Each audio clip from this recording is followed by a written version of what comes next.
Today, we are continuing our conversation with Liz Karter, MBE, one of the UK's leading gambling addiction therapists. Liz has been helping people with gambling addiction since 2001. She is a published author on gambling recovery topics and runs a successful practice for treating gambling related problems.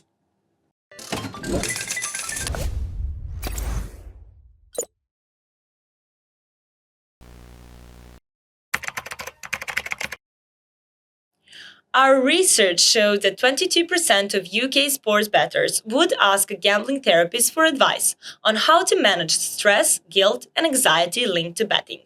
So we asked Liz to help us answer these pressing questions. That is a perfectly natural and normal part of the process. Everyone, when they're in early recovery, will reach that point.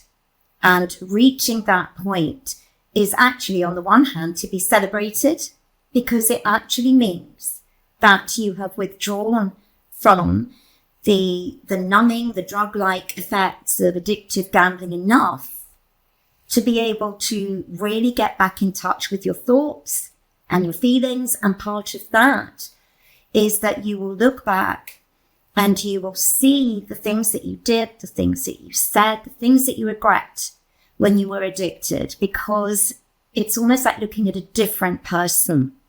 An addiction to gambling, any addiction, will kind of give anyone an empathy bypass, so they behave in a way that is not true to their normal character. So the fact that you can look back with that regret and that remorse actually shows that in your heart, you're a kind, empathic person, and you're actually getting back in touch with your true self again. So I think the art of it is, it's doing it in bite-sized pieces. So I'm not going to say just block it out and try not to remember that, because otherwise it will stay fresh and raw.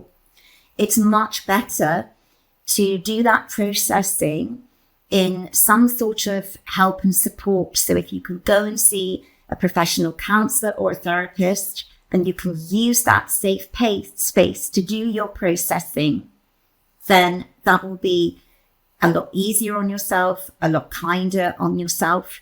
It's really important that you don't allow yourself to sit and dwell on it in your personal life, because using it as a stick to beat yourself will actually only drive you back to repeat the behavior that you regret.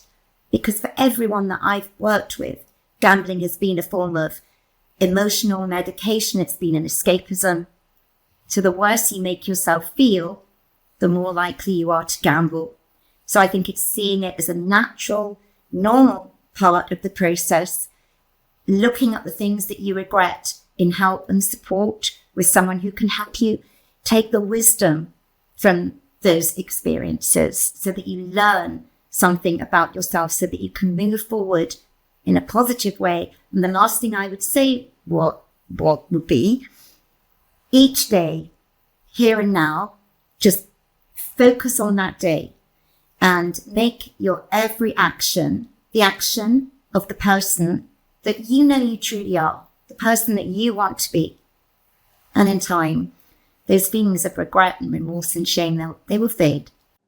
Thank you, Liz. We hope this will help bettors deal with stress linked to their betting habits. In the next episode, we will discuss how to spot signs of gambling problems in yourself or someone close to you.